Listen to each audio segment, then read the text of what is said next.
Hey everyone, it's Maria here. Good to be back here with you today. Good to be back, full stop. It's nice to be back to work and to be doing the kind of the usual things that kind of the weekly things that I'm used to doing. So yeah, great to be here with you today. I hope you're all doing really well. Hey Dana, good to see you. Yeah, I'm looking forward to answering some questions now because we haven't been doing Q&A for a couple of weeks. For those of you who don't know, my grandmother passed away and I traveled to the funeral and to be with my mother who was working through this difficult time as well. So if you've missed our Q&As, I'm happy to say that we're back. Now, I will say, though, that we're currently experiencing severe bushfires here in New South Wales, where we live. And we, in fact, have, I think, 5 or 6 fresh fires within 5 kilometers, 10 kilometers of our house at the moment. So at any given moment, I may have to skedaddle and evacuate. But hopefully it won't come to that. The weather conditions currently are quite favorable. So I'm hoping that that will keep us going until things are under control. So let's move on to our questions today. So I have a couple of questions, and again, we'll be running the Q&A next week. So if you have questions that you want to send us, just forward them over to desk@infxproject.com, and happy to answer any questions you have. So the first question is from Matthew, and this is Matthew. Thank you so much for your patience. This question has been actually in our inbox for a couple of weeks because of the circumstances. I mean, I'm just a person like everybody else, and if things happen in my life, things get to be put on the back burner, like these Q&As. So thank you for your patience, Matthew in particular. So let's go into the question here. You talk about the 4 people within and integration work, but how does mental health issues like people with ADHD handle things differently?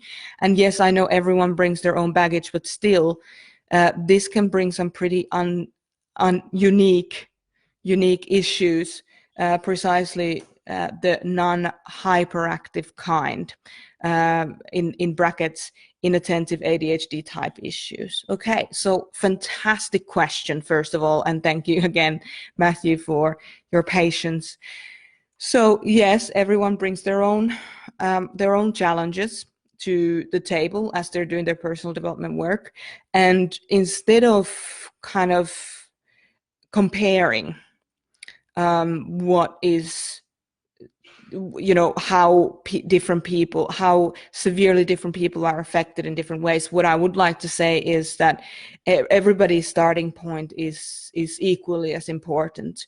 So when you're struggling with things like ADHD or any other type of mental health issues, it really doesn't matter what anybody else is doing. It matters how you're getting the support that you need for the space that you're occupying right now. So I hear you. It's a challenge, of course, especially the inattentive space.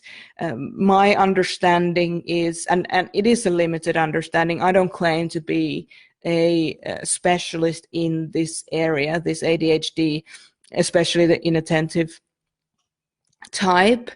But my understanding is that it's almost like you have to capture the opportunity in that moment when you feel like you're able to focus to do the work. And then when you're not able to focus, it's particularly difficult to do the inner parenting work because you feel like your mind is being drawn somewhere else. Now, if this doesn't feel like it relates to you, Matthew, then let us know in the comment section, and we can work a little bit more on this. So your question was, how do mental health issues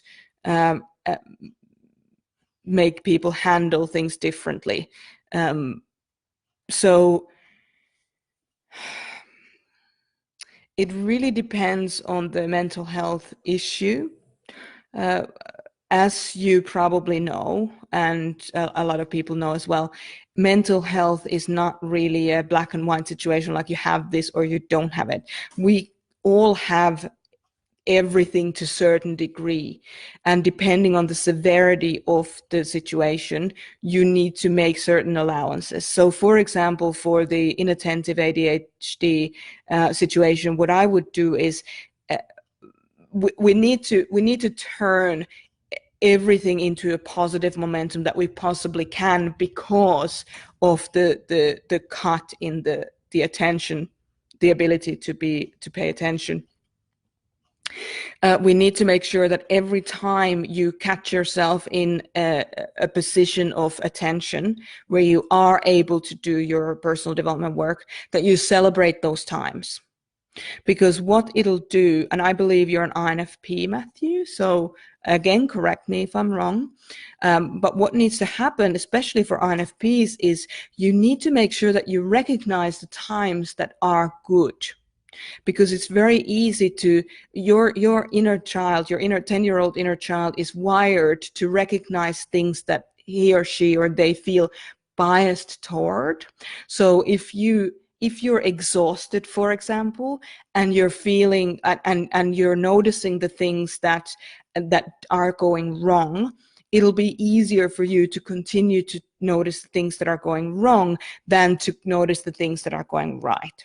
On the flip side of that, you'll probably realize as well, or you've probably noticed, that when things are going really well for you, when you feel like things are going, things are easy, you tend to notice things that are easy for you. So you tend to notice when things are going easier for you a lot more easily than the negative things. So it's almost like, depending on the spiral that you're on, it's either an upward spiral towards more positivity, or it's on a downward spiral towards negativity, depending on which spiral you're already occupying, or your 10-year-old inner child in particular, the introverted sensing, is occupying.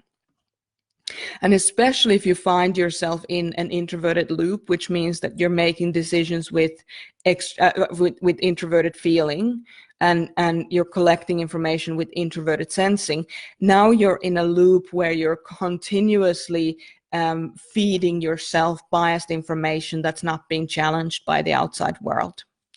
So when you're in an inattentive space, it's really easy for your inner 10-year-old to just dominate the situation and dominate the information that you're giving yourself to make decisions on. So what we need to do is we need to gather some, I don't like the word control, because it's not about controlling, but we need to set some boundaries with that inner 10-year-old in those moments of attention, and then celebrate small wins. Oftentimes, especially the more exaggerated the mental health issues are, the more difficult it becomes to actually notice the positive things, even when they're slight.